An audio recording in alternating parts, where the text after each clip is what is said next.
রাজনীতি অনেক দূরের কথা, আপনাদেরকে প্রাইমারি স্কুলে পাঠায় দেওয়া দরকার। উচিত শিক্ষা দিয়ে তাদেরকে বাড়িতে পাঠিয়ে দিতে হবে। নাসিরউদ্দিন পাটোয়ারি নামের এক বেয়াদব একটা বদমাইশ ছেলে। দর্শক, এনসিপি প্রার্থী নাসিরউদ্দিন পাটোয়ারির নির্বাচনী প্রচারণায় বাধা দেওয়ার অভিযোগ উঠেছে। আমরা আরো খবর জানবো, আমাদের সঙ্গে যুক্ত হচ্ছেন সহকর্মী আহমেদ সোহাগ। সাথে আপনি জানেন যে এনসিপির নাসিরউদ্দিন পাটোয়ারি সে নির্বাচনী প্রচারণা করতে গেলে তখন তার উপরে এই আসনের প্রার্থী মির্জা আব্বাস সে হামলা করে এবং আরেকটা আছে খোকাপুত্র ইশরাক জমিদার আহমেদ। তো এভাবে আজকে জামাত ইসলাম এবং তাদের বাচ্চারা আজকে ক্ষমতায় আছে, তাকে কার সাথে যুদ্ধ করবে?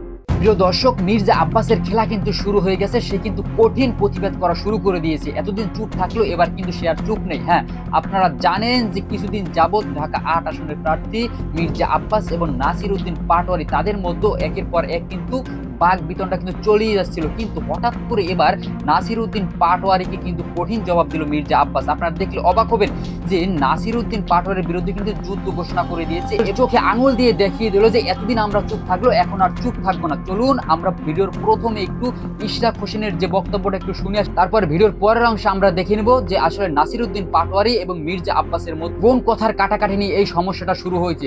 আপনাদের মূল্যবান মতামত অবশ্যই কমেন্টে জানিয়ে যাবেন। সম্পূর্ণ ভিডিওটি দেখার পর আপনাদের মূল্যবান মতামত অবশ্যই কমেন্টে জানিয়ে যাবেন। চলুন প্রথমে দেখা আসে ইশরাক হোসেন এই বিষয়ে কি বলতেছেন। উচিত শিক্ষা দিয়ে তাদেরকে বাড়িতে পাঠিয়ে দিতে হবে। নাসিরউদ্দিন পাটোয়ারি নামের এক বেয়াদব একটা বদমাইশ ছেলে, সে তার মুখের কোনো লাগাম নাই, সে যা ইচ্ছা তাই বলে যাচ্ছে। সে শুরু থেকে সে কথা বলে যাচ্ছে। আমাদের নেতা সম্পর্কেও বারবার সে বিরূপ মন্তব্য কটূক্তি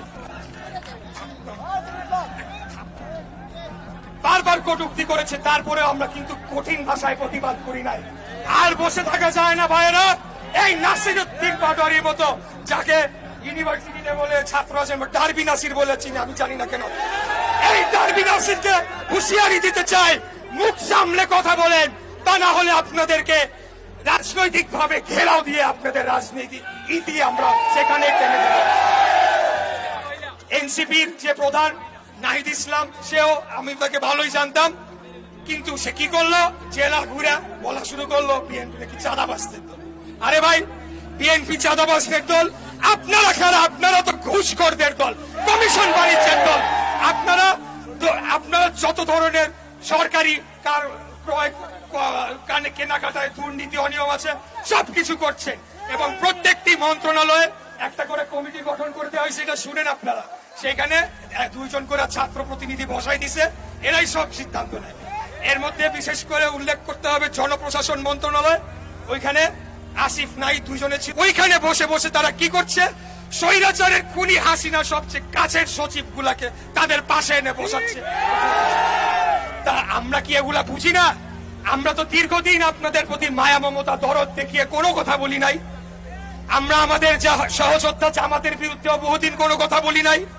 তারা ৭১ গণহত্যা হয়েছিল নাকি হয় নাই? তারা ক্ষমা চাইছে? তাদের বিচার হয়েছে? আমার মা করছে, সেটার কোনো দাম নাই। তারপরেও আমরা সহ্য করে গিয়েছি কেবলমাত্র বাংলাদেশের জনগণের কথা চিন্তা করে। আমরা আর শেষ কথা বলতে চাই, আমরা রাজপথে ছিলাম, রাজপথে আছি, কখনো আমরা বের হই না, আমরা প্রয়োজন মনে করি না। যখন আমাদের নেতা ডাক দিবে তখন বাংলাদেশের রাজপথে তিল ধারণের ঠাঁই থাকবে না। আমি বহুবার চেষ্টা করেছি বিভিন্ন সংবাদ মাধ্যম গণমাধ্যমের সাথে কথা বলে যে ভাই আপনারা যান কি ইনভেস্টিগেট করেন। গণমাধ্যম এখনো স্বাধীন হতে পারে নাই, তারা এখনো ভয় পায়। আগে ভয় পাইতো হাসিনারে, এখন ভয় পায় এদের। তো ভয়টা কিভাবে আসলো? Mob justice. এইসব মব জাস্টিস নিয়ে আর কথাই বলবো না।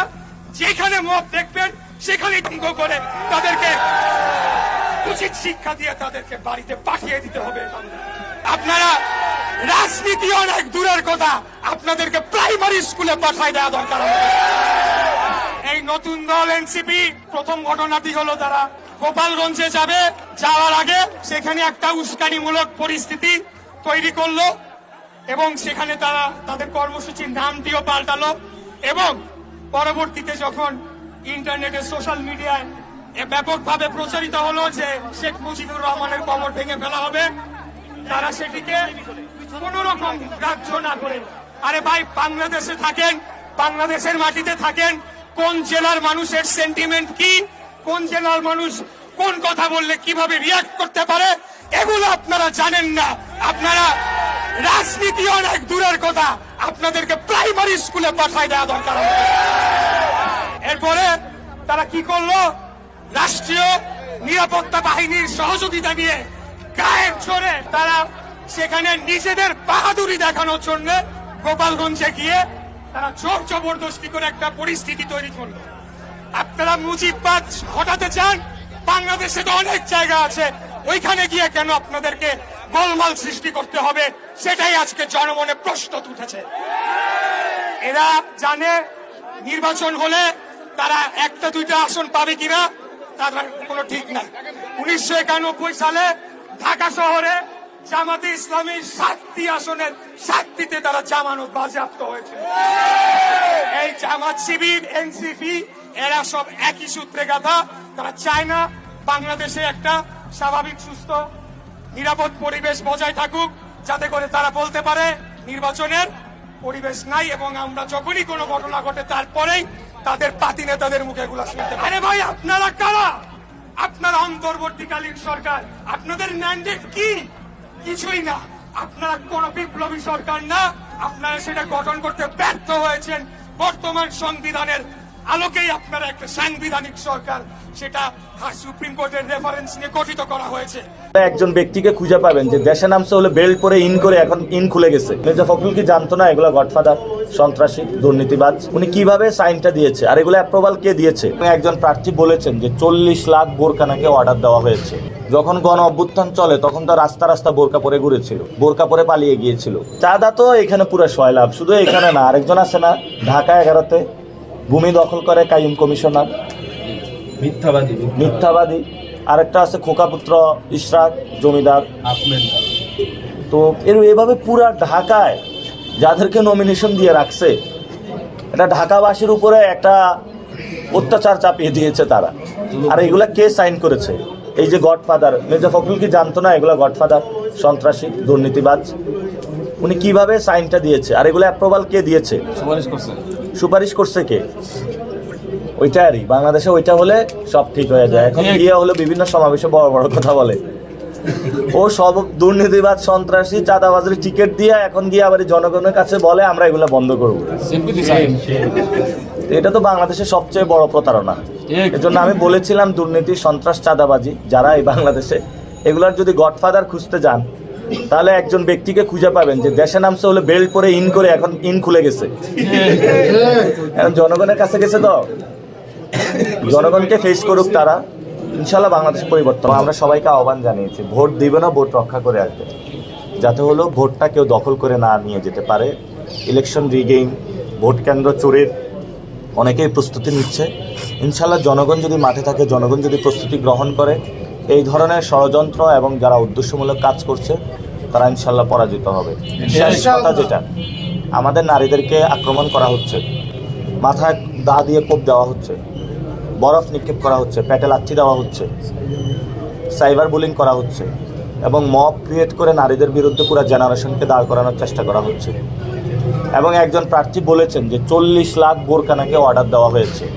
এটার মাধ্যমে কি নারীদের উপরে একটা উনি তুচ্ছ তাচ্ছিল্য প্রদর্শন করেছেন। তো আমি তো কথা বলতে চাই না, তারপরও চলে আসে। যখন গণ অভ্যুত্থান চলে তখন তো রাস্তা রাস্তা বোরকা পরে ঘুরেছিল, দেখা যায় নাই তো, বোরকা পরে পালিয়ে গিয়েছিল। এবং এর আগেও যখন নয়াপল্টনে আন্দোলন হচ্ছিল তখনও বোরকা পরে পলায়ন করেছিল। কোথাও এবার সিঙ্গেল ছবি আপনারা দেখাইতে পারবেন না, পলায়ন করছিল, নেগোশিয়েট করে চলেছিল। তা আমরা কারো বিরুদ্ধে বলতে চাই না, আমরা নতুন একটি বাংলাদেশ চাই, ওনারা ওনাদের কাজ করুক। কিন্তু আমাদের একটা প্রশ্ন থেকে গেল বাংলাদেশে, যে একটা সন্ত্রাসী, চাঁদাবাজি, দুর্নীতিবাজ বিভিন্ন আসনে এরা নমিনেশন পেয়েছে। এটা কেমন বাংলাদেশ পাইলাম আমরা? এটা তো বাংলাদেশটা সঠিক জায়গায় গেল না। এরা যদি পার্লামেন্টে যায় আমাদের তো কোনো কিছুই এরা ঠিক রাখবে না। তো আমরা নতুন বাংলাদেশ চাই, ইনশাল্লাহ পরিবর্তন হবে। ব্যবসায়ী ভাইদেরকে আমরা নিরাপদ রাখবো, যাতে আল্লাহ তাআলার তাদের রিজিক দান করে এবং হালাল ব্যবসা করে যারা থাকেন আমরা তাদের নিরাপত্তা প্রদান করব। স্কুলের বাচ্চারা বাহিরে হলে ধুলাবালি যানজটের সমস্যা, আমরা তাদের জন্য একটা নিরাপদ নগরী বানাবো। তাদের যে মুখের ভাষা, কদর্য ভাষা, যে ভাষা আমরা ব্যবহার করতে পারি না, আমরা কখনো করি নাই। আমার এত বছরের রাজনৈতিক জীবনে এই ধরনের ভাষা আমি কখনো শুনি নাই। আজকে জামাত ইসলাম এবং তাদের বাচ্চারা আজকে ক্ষমতায় আছে। আমি কার সঙ্গে যুদ্ধ করব? কার সঙ্গে করবো বলেন? কেউ নাই।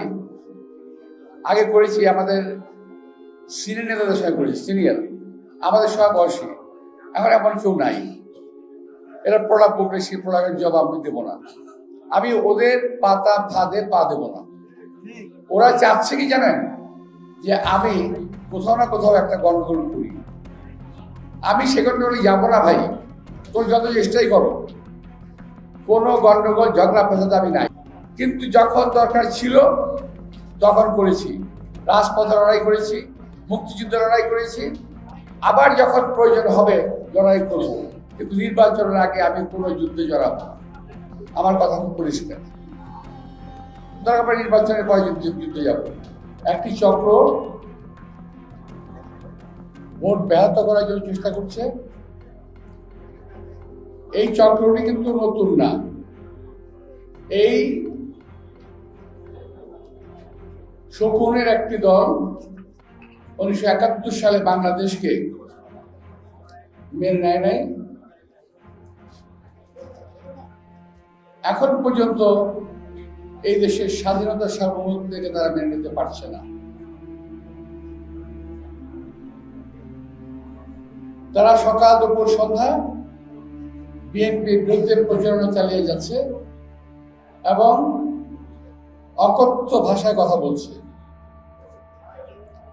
বিএনপি ক্ষমতায় নাই বহুদিন, 2007 সালের পর থেকে এই পর্যন্ত বিএনপি ক্ষমতায় নাই। কিন্তু তারা এখন বিএনপিকে ক্ষমতাসীন ধরে নিয়ে বিএনপির বিরুদ্ধে কথা বলছে। অথচ ক্ষমতায় কিন্তু আছে ওরাই, যারা আজকে কথা বলছে। আজকে জামাত ইসলাম এবং তাদের বাচ্চারা আজকে ক্ষমতায় আছে।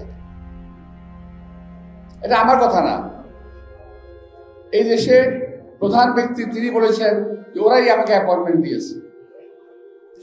আপনারা শুনছেন না এটা, যে ওরা আমাকে অ্যাপয়েন্টমেন্ট দিয়েছে। তো আমি এটা বলতে চাচ্ছি যে এখন ওরা ক্ষমতায় থেকে এবং প্রশাসনের প্রতিটি জায়গায় প্রশাসনে যারা নাকি এই নির্বাচনের ভাগ্য নিয়ন্ত্রণ করবে, নির্বাচনের জনগণ ভোট দেবে, সেই ভোটের ফলাফল তারা ঘুরিয়ে দিতে পারে। আমি মারাত্মকভাবে এই নির্বাচনে একটি কারচুপির আশঙ্কা করছি। প্রিয় দর্শক, সবাইকে অসংখ্য ধন্যবাদ সম্পূর্ণ ভিডিওটি দেখার জন্য। আপনারা সম্পূর্ণ ভিডিওটি দেখার পরে অবশ্যই বুঝতে পারছেন যে নাসির উদ্দিন পাটোয়ারি এবং মির্জা আব্বাস এবং ইশরাক হোসেন তাদের বক্তব্যটা অবশ্যই আপনারা শুনেছেন। শোনার পরে অবশ্যই বিষয়টা বুঝতে পারে ঢাকা ৮ আসনের প্রার্থী মির্জা আব্বাস এবং নাসির উদ্দিন পাটোয়ারি তারা কিন্তু দেখা যায় সমালোচনায় থাকে সবসময়, কারণ দেখা যায় একে অপরকে নিয়ে সবসময় কিন্তু তারা লেগেই থাকে। কিন্তু এবার দেখা যায় যে মির্জা আব্বাস কিন্তু মুখ খুলেছে, সে কিন্তু এখন আর চুপ নেই। সে বলতেছে যে নির্বাচনের আগে আমি তার সাথে কোনো যুদ্ধে জড়াবো না বা কোনো ঝামেলায় জড়াবো না।